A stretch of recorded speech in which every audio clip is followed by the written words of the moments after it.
nossa escola bíblica dominical. E, irmãos, estávamos conversando ali na hora do café sobre questão de nomes. E na nossa cultura ocidental, então é comum a gente escolher os nossos nomes para homenagear alguém da nossa família, né? Nós queremos assim apreciar aquele familiar nosso, um avô, um pai, uma mãe. Então é muito comum nós fazermos esse tipo de homenagem, dar o nome aos nossos filhos ou aos netos a alguém do nosso familiar. Há quem também na nossa cultura gosta muito de um jogador, de um ator, uma atriz, e aí dá um nome a essa pessoa em particular.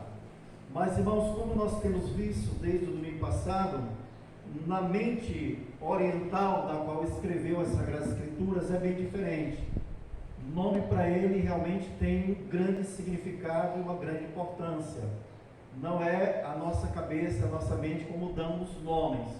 Então, quando olhamos nas Escrituras e nós temos aqueles nomes, precisamos entender que a cultura e a mentalidade bíblica é diferente da nossa.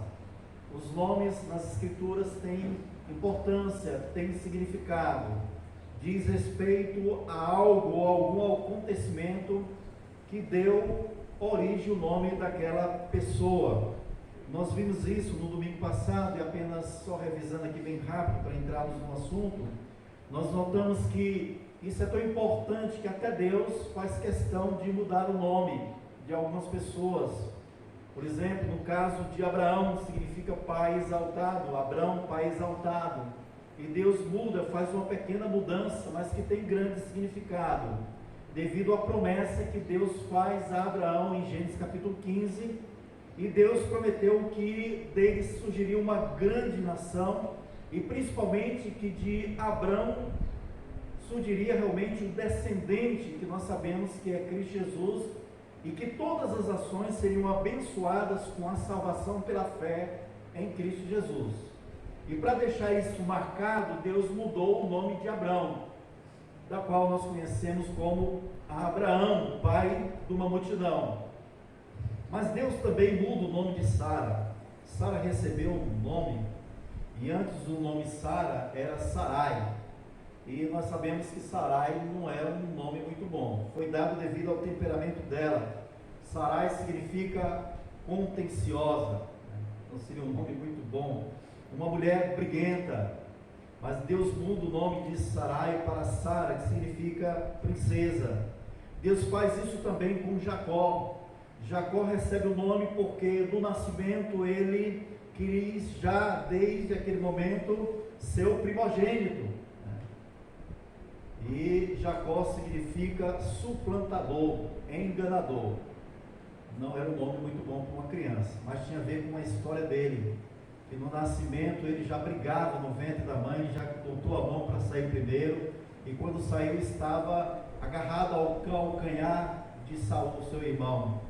Mas Deus muda o nome de Jacó quando coloca o nome de Israel, aquele que batalha ao lado de Deus. E dele, de Jacó, houve uma mudança para Israel, da qual nós conhecemos até hoje a grande nação, o povo de Deus, chamado povo de Israel.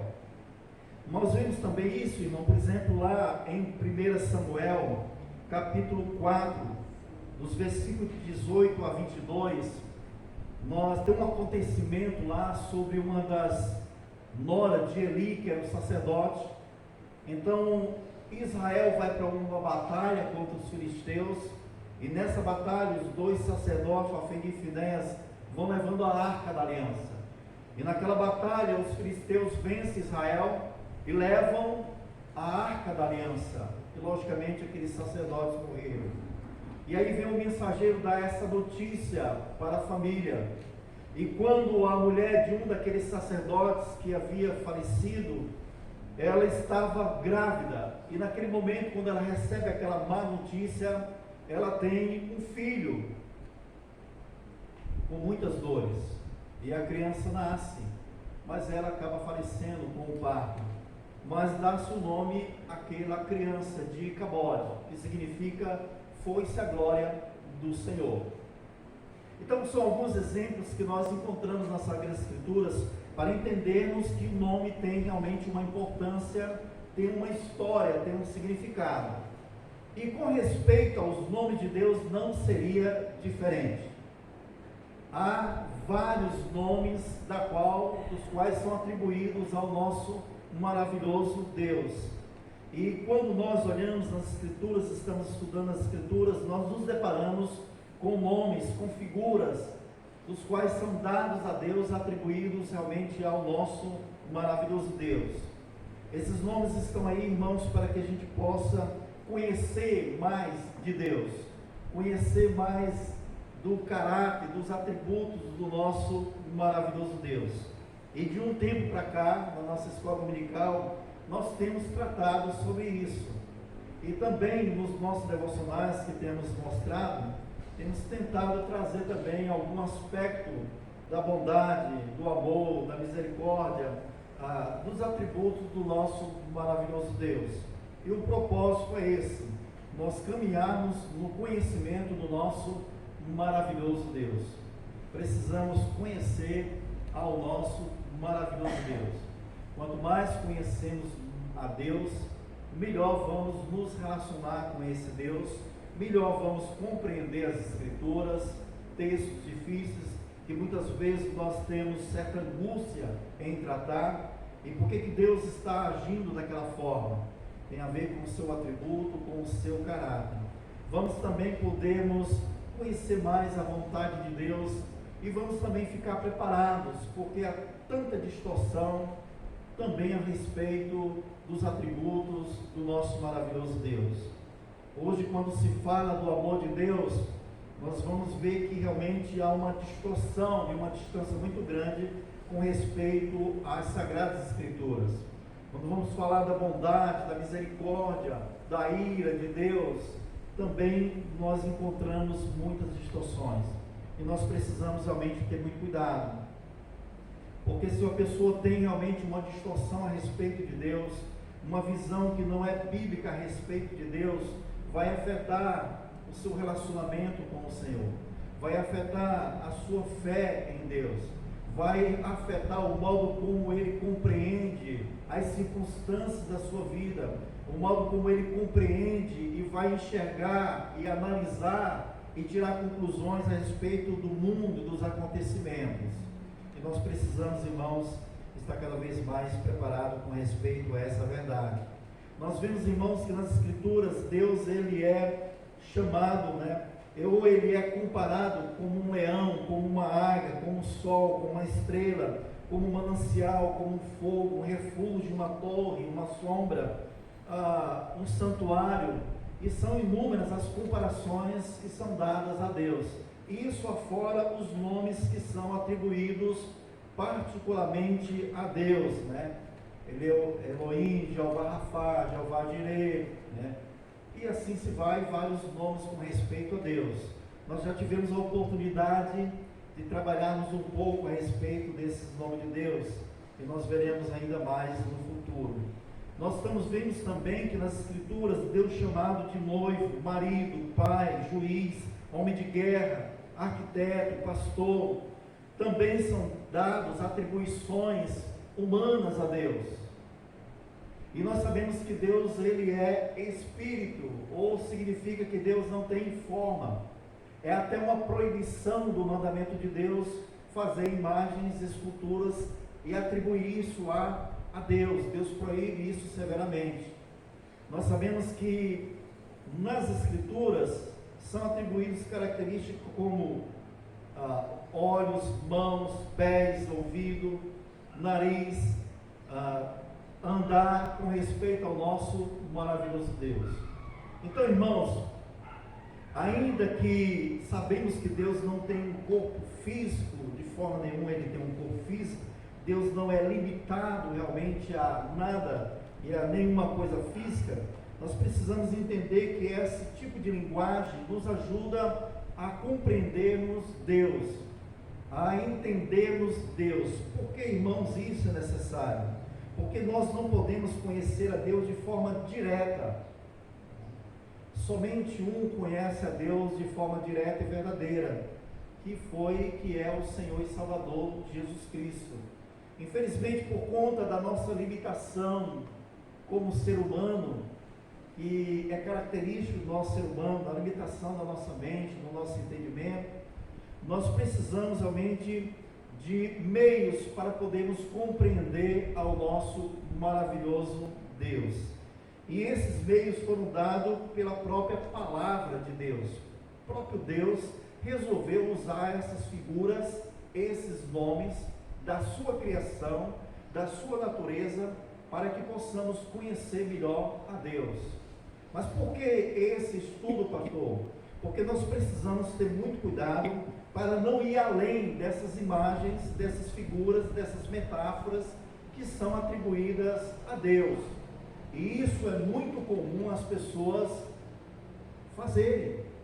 Usam uma metáfora, usa uma característica da criação de Deus, atribuída a Deus, e exageram, e chegam a ensinar até falsa doutrina ou heresia a respeito do caráter e da natureza do nosso maravilhoso Deus.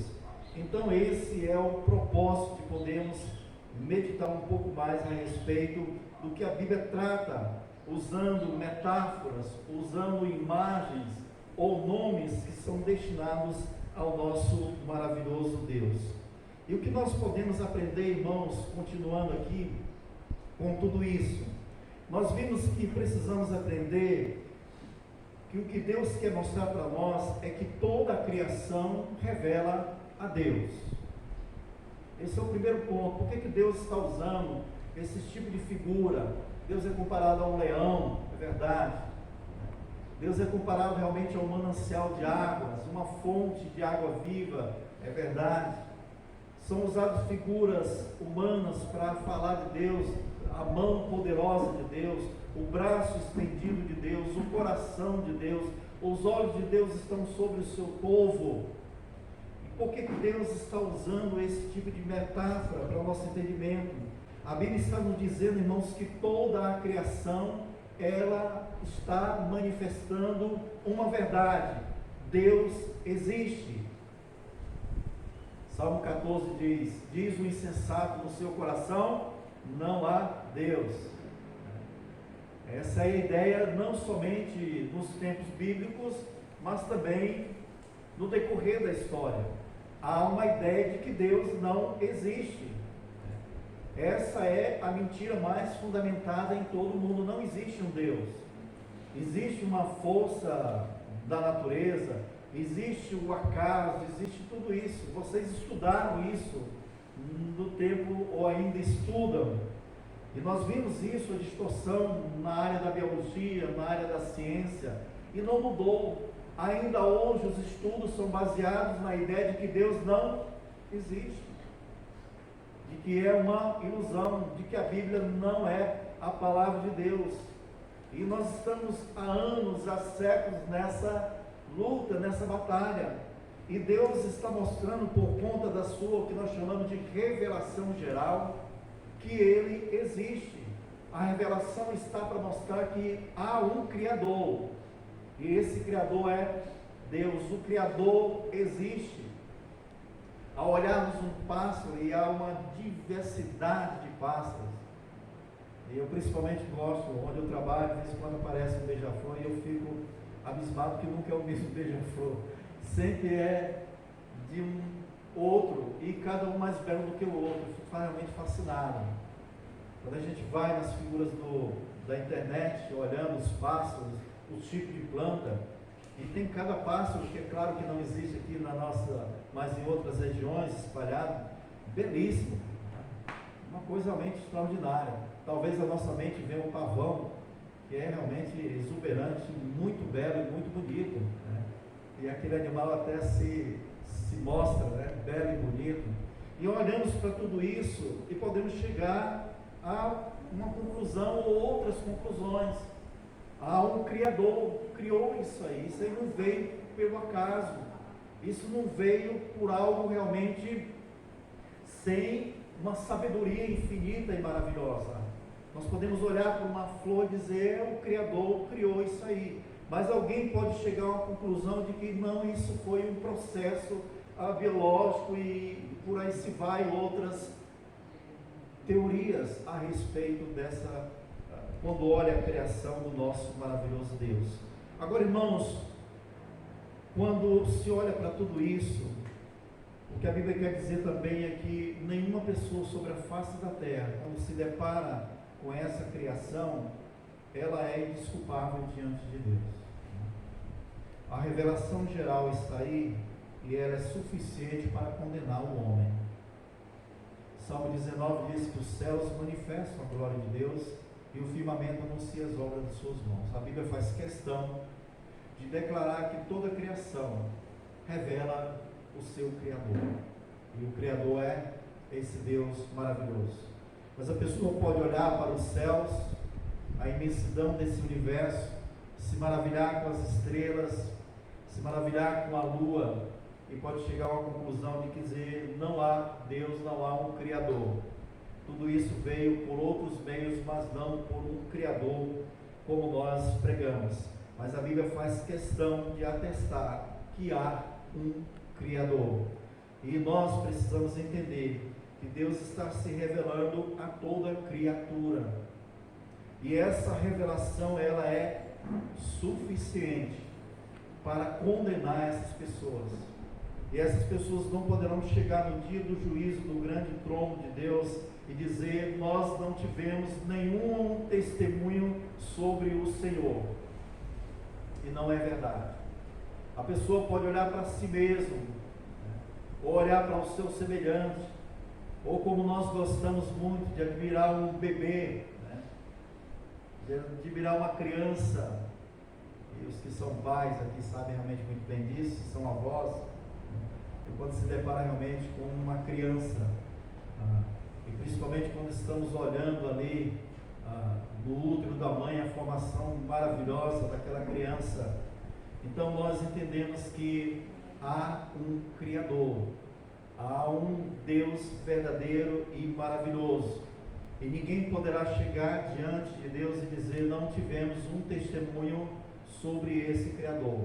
Agora, essa revelação geral, ela não é suficiente, nem é o propósito dela, levar a pessoa ao admirar a natureza ou a criação de Deus, chegar ao ponto de conhecer a Deus e se arrepender dos seus pecados e crer no Senhor e Salvador Jesus Cristo.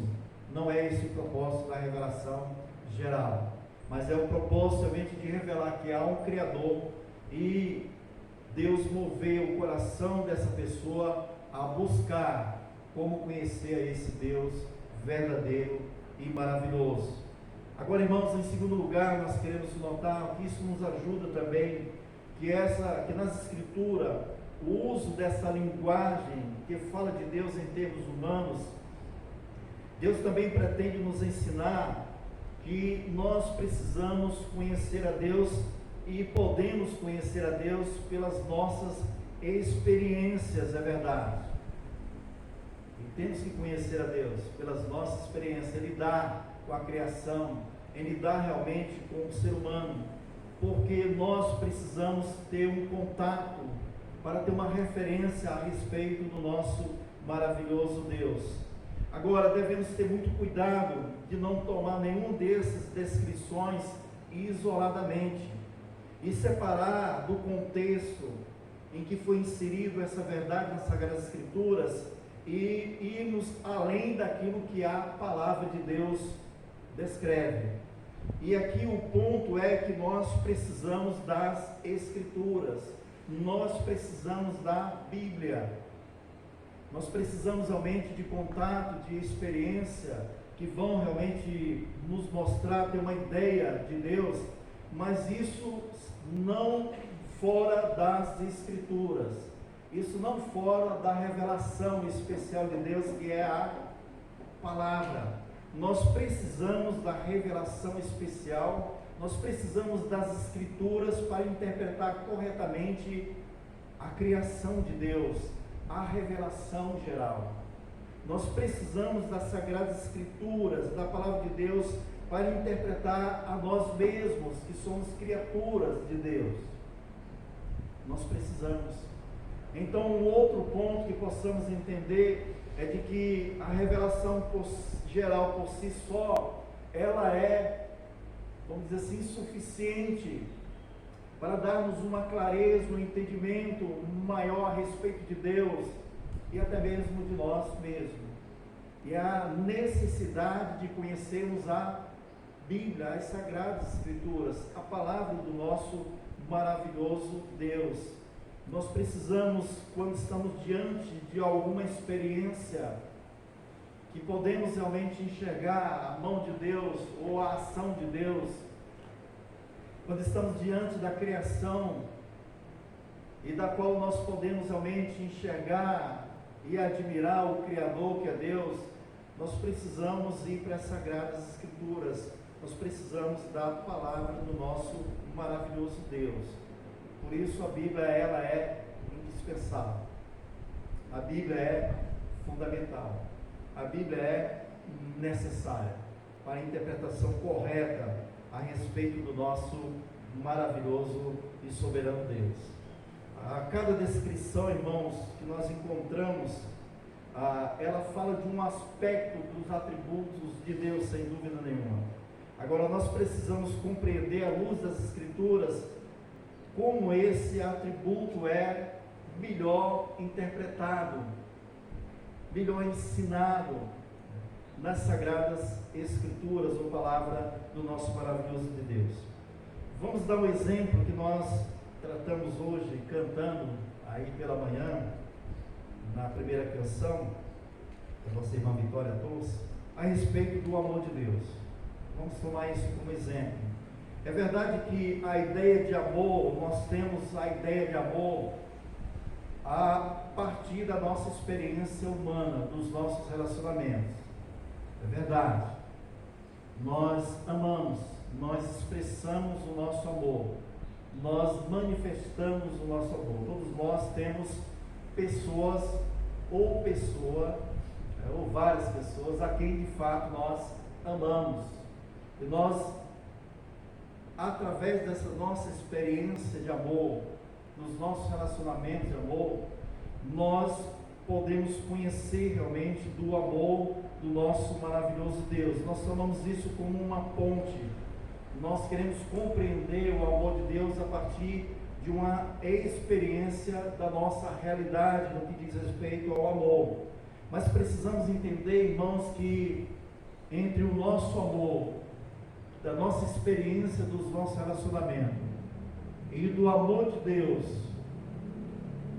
no seu relacionamento da Trindade e no relacionamento com as suas criaturas, há uma lacuna muito grande, há uma diferença muito grande.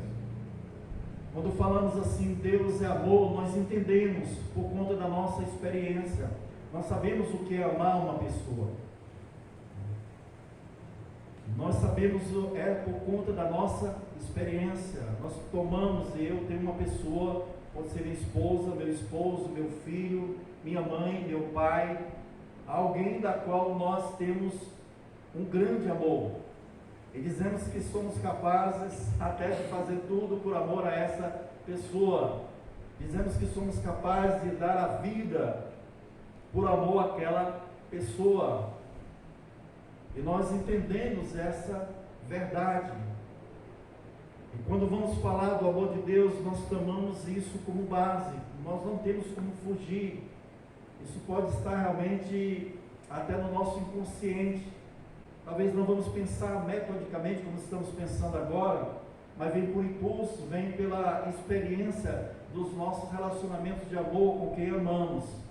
Mas isso já está nítido. Então, quando folheamos as Escrituras e lidamos com a questão Deus amando e Deus manifestando o seu amor, nós compreendemos, nós entendemos, nós temos um ponto de identificação. Agora, precisamos nos aprofundar no conhecimento das Escrituras a respeito do amor de Deus em específico. Não do amor de Deus como fundamento e principal a partir da minha experiência de amor, porque aí vai ter distorção. Mas o fundamento é a palavra de Deus. O fundamento ainda é a Escritura. Até no que diz respeito ao nosso relacionamento conjugal, o nosso relacionamento de amor com os filhos, se partir também só da nossa experiência como fundamento principal e essencial a respeito de interpretarmos o amor, também vamos ter problema. E precisamos das Escrituras, da palavra do nosso maravilhoso Deus. Por exemplo, a Bíblia diz que há 2 mandamentos que resumem todos os mandamentos de Deus. O primeiro é amar a Deus sobre todas as coisas. E o segundo é amar o próximo como a si mesmo.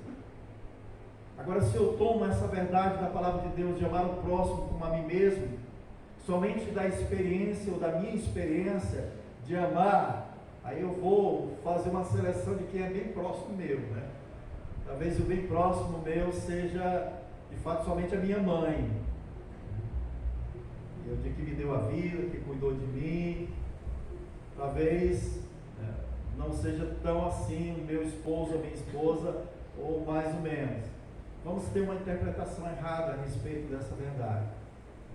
E amar a Deus sobre todas as coisas, também, se formos a partir da nossa experiência, da nossa perspectiva, também vamos ter realmente uma divergência com respeito a essa realidade. Então, eu estou disposto a amar o meu próximo, desde que esse próximo seja bem próximo, falamos isso. Ou vamos amar esse próximo, desde que ele mereça o meu amor.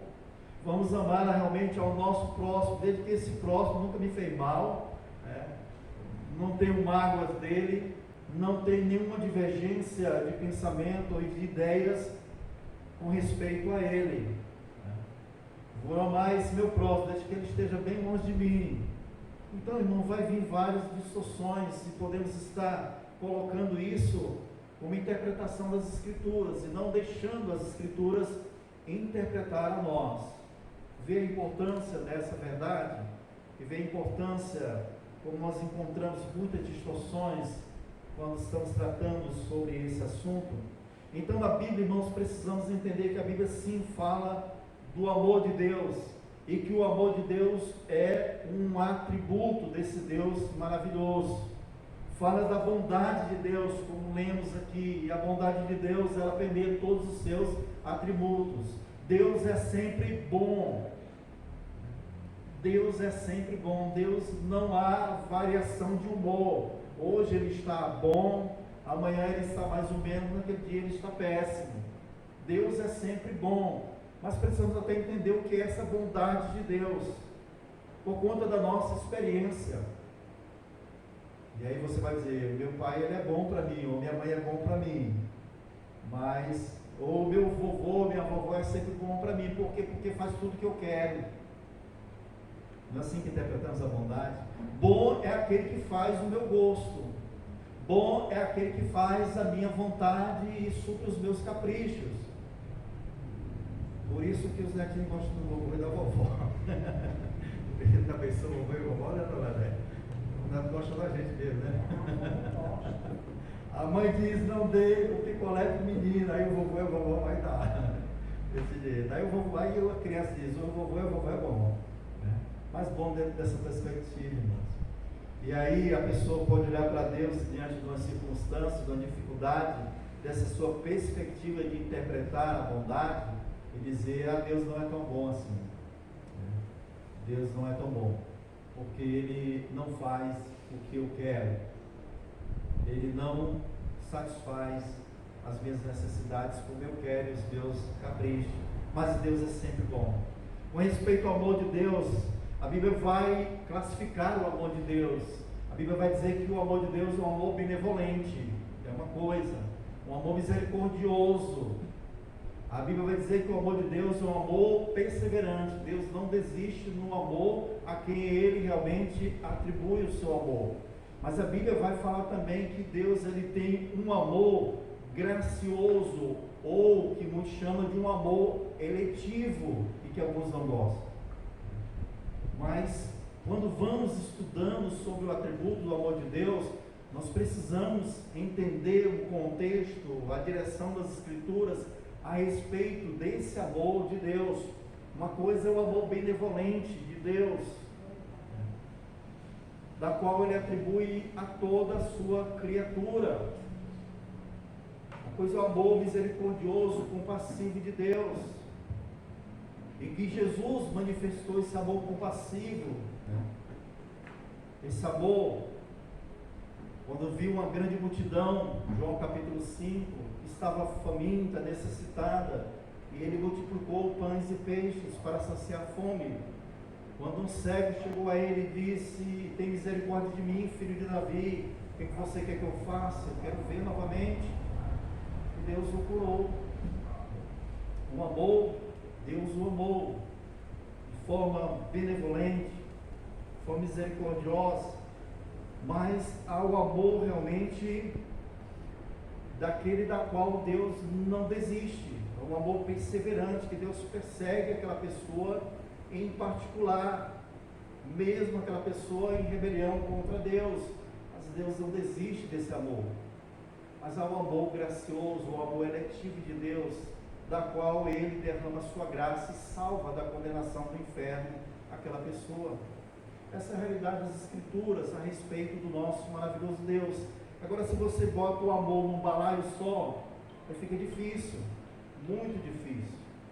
1 Coríntios capítulo 13, nós gostamos e foi até cantado e romantizado, mas olhando bem para alguns aspectos, irmãos, a respeito desse amor, e diz assim: olha, o amor, ele não trata com leviandade, o amor não se ensoberbece, o amor não se porta com indecência, o amor não busca os seus interesses, o amor não se irrita, o amor não suspeita mal, o amor não folga com a justiça. Olhando, irmãos, no critério profundo daquilo que eu tenho falado, está em 1 Coríntios 14, será se nós temos esse amor para com os nossos semelhantes mesmo? Quantas e quantas vezes você não se irritou com sua esposa ou com a sua esposa, e você a ama, ou seu pai e a sua mãe? Será se nunca te irritaram, né? E você mesmo amando não se irritou? Será se esse amor você não se ensoberbeceu com essa pessoa? Você não duvidou, não tratou mal dessa pessoa? Você não tratou com leviandade? Acho que sim. Tanto é que às vezes nós reconhecemos e chegamos à pessoa que amamos e pedimos perdão. E reconhecemos essa realidade. Então, irmãos, essa linguagem das Escrituras a respeito de Deus é muito importante. Precisamos realmente desse tipo de linguagem para que possamos ter uma compreensão verdadeira a respeito do nosso Deus. Mas precisamos interpretar corretamente à luz das Escrituras.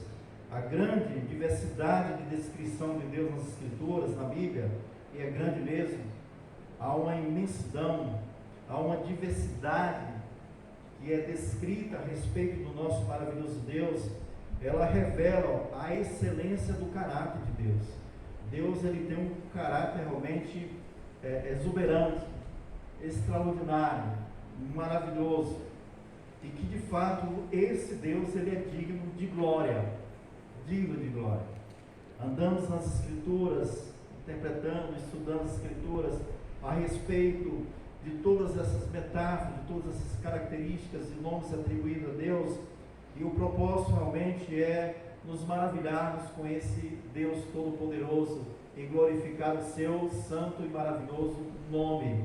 Deus, ele é extraordinário, o nosso Deus, ele é glorioso. Então tudo que a Escritura diz sobre Deus, irmãos, é de fato verdadeiro, mesmo naquelas nomes, mesmo naquelas figuras, naquelas metáforas, agora claro, com as suas limitações e interpretações dentro da revelação especial da Bíblia.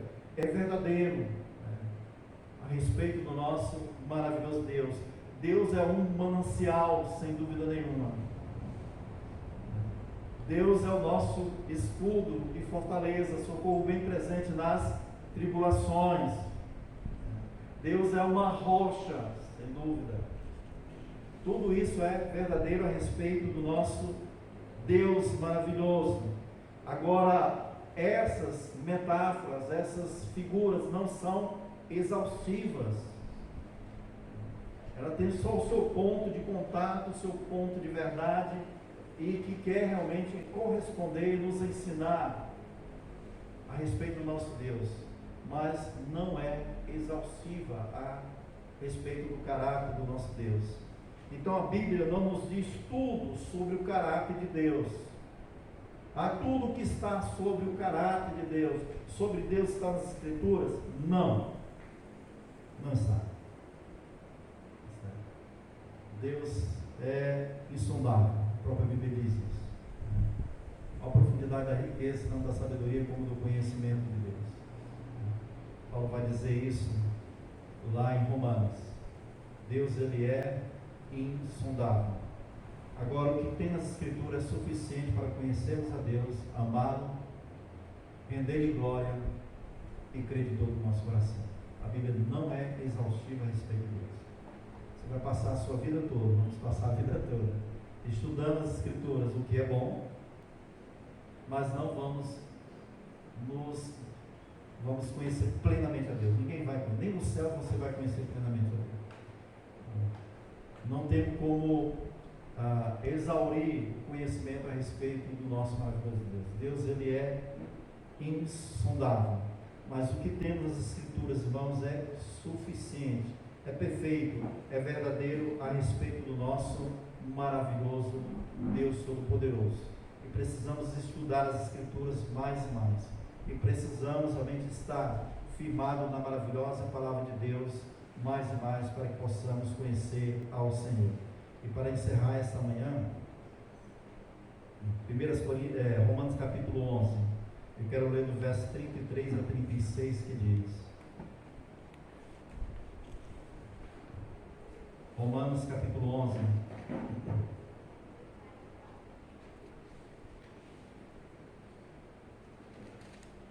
Romanos 11, 33 a 36, diz: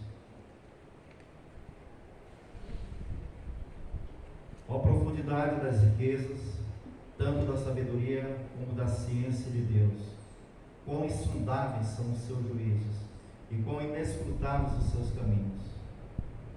Porque quem compreendeu o intento do Senhor, ou quem foi o seu conselheiro, ou quem lhe deu primeiro a ele, para que seja recompensado?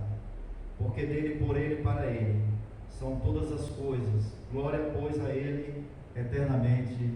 Amém. Louvado seja o nosso Deus. Vamos orar. Querido Pai, privilégio estar diante da Tua palavra. Privilégio, Senhor Deus, estar diante da Tua criação. Privilégio, Senhor Deus, temos o discernimento, temos o maravilhoso Pai, a redenção em Cristo Jesus. Privilégio podermos, ó Deus, agora, como pessoas que creem em Cristo Jesus, temos a compreensão, temos, Senhor Deus, a nitidez da realidade da criação, Senhor Deus, e podemos olhar para a criação e podemos verdadeiramente dizer: Deus seja louvado, Deus existe, há um Criador soberano sobre tudo que há e que existe, e da qual nós adoramos e rendemos toda a honra e toda a glória. Graças damos, Senhor Deus, porque não adoramos as criaturas ou a Tua criação, mas ao único e verdadeiro Criador de todas as coisas. E agradecemos pela Tua palavra, Senhor Deus. Possamos estudar, nos deleitar e podemos conhecer mais e mais da Tua grandeza, da Tua maravilha, da Tua, Senhor Deus, exuberância, Senhor. E agradecemos, dá-nos disposição, alegria, de cada vez mais, Senhor Deus, estudar a Tua palavra e podermos conhecer melhor ao Senhor, para glorificarmos mais ainda a Ti, Senhor Deus. Abençoa, Senhor Deus, a esta igreja, a esses irmãos, a Tua graça e bondade seja sobre a vida de cada um deles. Eu suplico em nome de Cristo, Teu Filho. Amém. Louvado